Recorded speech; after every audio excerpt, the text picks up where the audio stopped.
আচ্ছা মা, তাজমহল এত সুন্দর, তাজমহল কি আমরাই বানিয়েছি তাই না?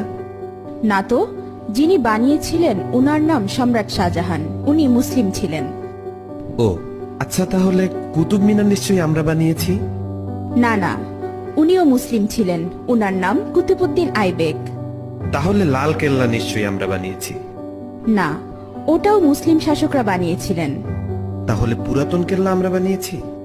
না, পুরাতন কেল্লাও মুসলিমরা বানিয়েছে। তাহলে চারমিনার নিশ্চয়ই আমরা বানিয়েছি। না, চারমিনারও মুসলিম শাসকরা বানিয়েছে।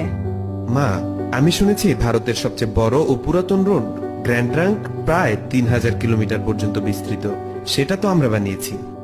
না না, গ্র্যান্ড ট্রাঙ্ক রোড আমরা বানাইনি। গ্র্যান্ড ট্রাঙ্ক রোড এক মুসলিম শাসক বানিয়েছেন, উনার নাম শেরশাহ। আচ্ছা, তাহলে হাজারদুয়ারি প্যাসেজ নিশ্চয়ই আমরা বানিয়েছি। না বেটা, এটাও মুসলিম শাসকরা বানিয়েছে। আচ্ছা, তাহলে মুঘল সাম্রাজ্য আমাদের ছিল তাই না?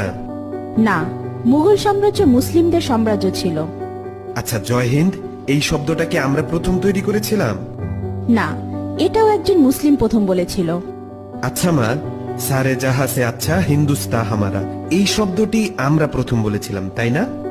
না, এটাও একজন মুসলিম কবি লিখেছিলেন, উনার নাম ইকবাল। তাহলে প্রথম স্যাটেলাইট লঞ্চ নিশ্চয়ই আমরাই করেছিলাম।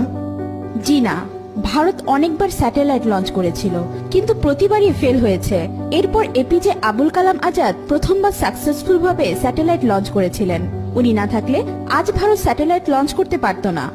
তাহলে পারমাণবিক অস্ত্র নিশ্চয়ই আমরা বানিয়েছি। জিনিস না আবিষ্কার না, হয়েছে, পারমাণবিক অস্ত্র লাল একজন কেল্লা, মুসলিম আবিষ্কার তাজমহল, করেছে, উনার নাম এপিজে আবুল যত কালাম আজাদ। কিছু করেছে তাহলে সমাজ মুসলিমরা না থাকলে আমাদের কি হতো মা? মুসলিমরাই করেছিল। মুসলিমরা না থাকলে আজ দেখো ভারত আমাদের এক সেই অন্ধকারাচ্ছন্ন মুসলিমদের আমাদের দেশ ঠাঁই থাকতো। নেই।